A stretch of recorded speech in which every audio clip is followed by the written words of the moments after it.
My name is Michaela Cordingley, and I've been involved with and volunteering for HopeSpring since 2020. In 2020, I created and started facilitating a workshop called Chemo, the Impact of Cancer Treatment on Memory, Thinking, and Attention. This is an educational workshop that, as the title suggests, talks about Chemo, which is essentially a term that sums up the cognitive changes and experiences resulting from undergoing cancer treatment. And that's not necessarily strictly towards chemotherapy, but it's kind of an umbrella term.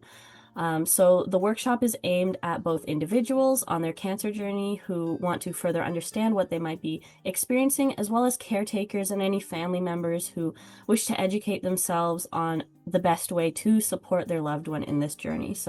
And I've also recently begun getting involved in the Women's and Teens Support Group here at Hope Springs, which has been an extremely supportive community, again, as the name suggests, and a space that I feel very lucky to be a part of and included in.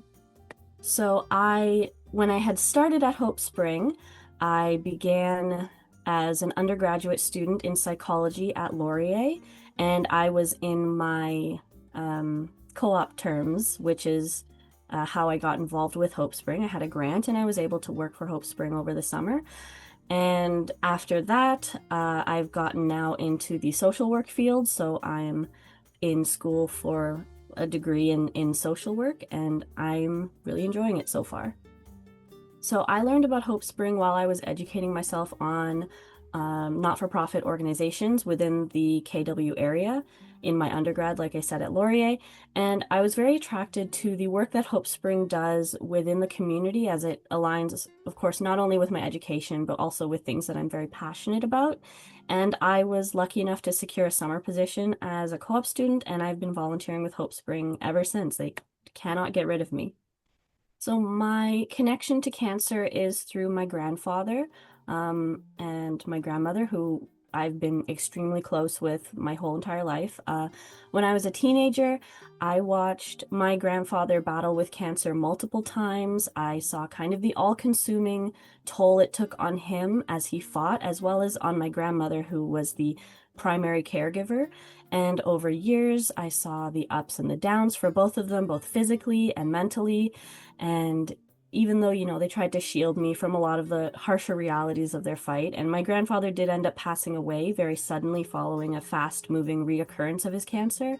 Because of this, and obviously for many other reasons, I feel very lucky to be a part of Hope Spring and hopefully to lighten the load and make people's journey a little easier.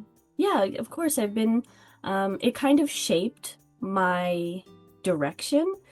Essentially, so I've always had an interest in mental health, mental wellness.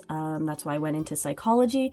And then when I became a co-op student at Hope Spring, I kind of saw my path going in a direction of patient advocacy, mental health and wellness support for those who have maybe chronic illness or dealing with a long health journey, that kind of thing. So Hope Spring really shaped my path and still aligns with a lot of the stuff I'm very interested in.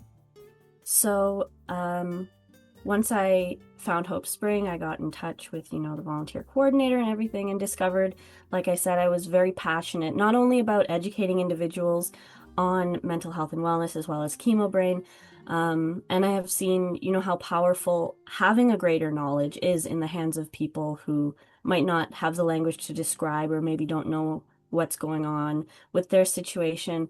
It especially helps people to feel more in control of their own journey, because it can often feel they're kind of, spinning through space upside down in terms of having control over their own body, for instance, or things of that nature.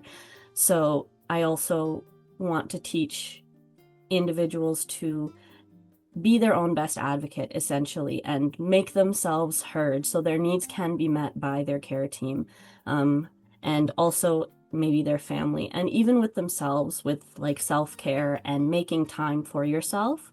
So I've, felt inspired by the Hope Spring community when my co-op term came to an end, and, I've stayed on as a volunteer ever since, and, it's been good.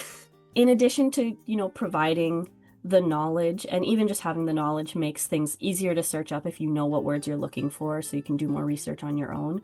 And hopefully strategies that will help members and caregivers not only better understand, better cope with, and more so take charge of their chemo brain experience. Through the workshop, I also hope to, like I'd said, empower individuals with the language, the resources to better advocate for themselves in a healthcare setting along their cancer journey, because it is a skill that does, need to be developed, and feeling more confident in advocating for your own needs. And with the support groups, the largest takeaway I'd like members to gain is a level of enduring mindfulness, of self-compassion, feeling forgiveness for yourself for if you are going through a hard time, making space for yourself, and also feeling that HopeSpring and the support group members are walking alongside and, very literally supporting them in their journey. So all of the programs I run are run through Zoom, and the Chemo Brain workshop runs in the afternoon on the last Sunday of each month.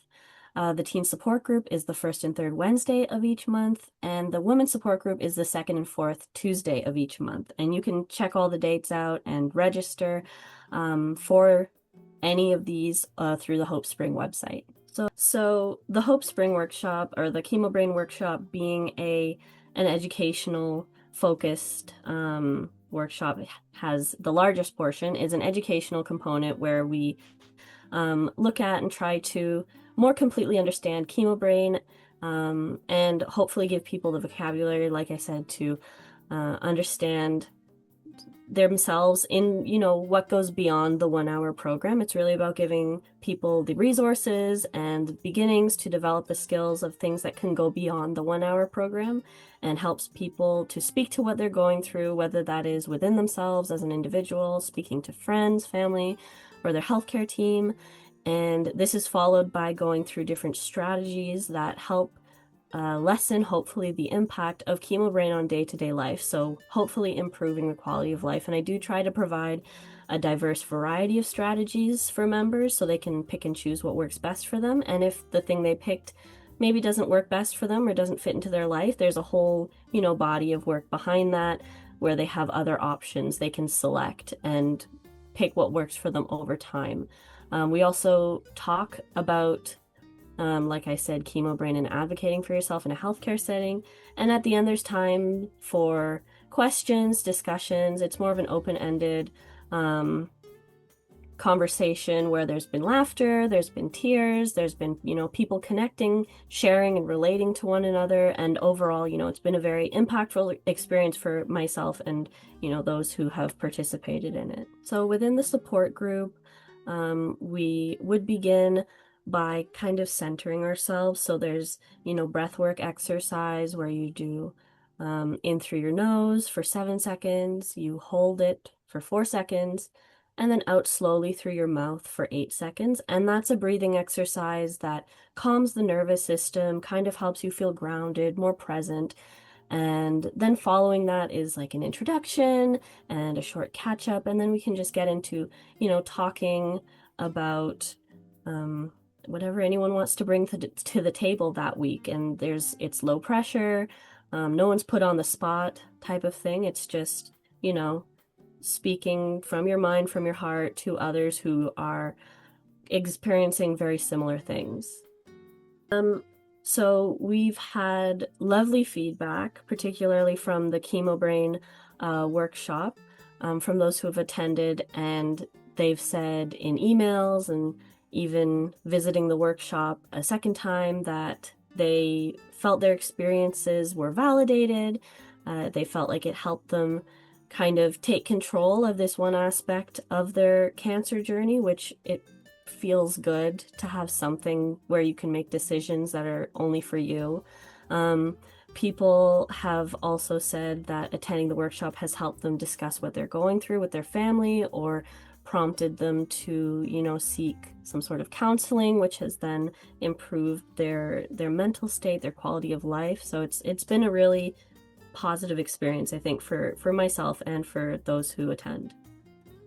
What we would define as chemo brain is any, thinking um, or processing issues that would stem from a myriad of cancer treatments. Chemo brain, it's just most popular or most common with those going through chemotherapy. And essentially, it is kind of a persistent feeling of having, a groggy brain, kind of feeling like you're trudging through mud, not being able to finish your sentence, even though the word is just on the tip of your tongue, you just can't get it out, or maybe you're more forgetful, things of that nature. So it's often something that people try to ignore and without realizing how much it really impacts their quality of life.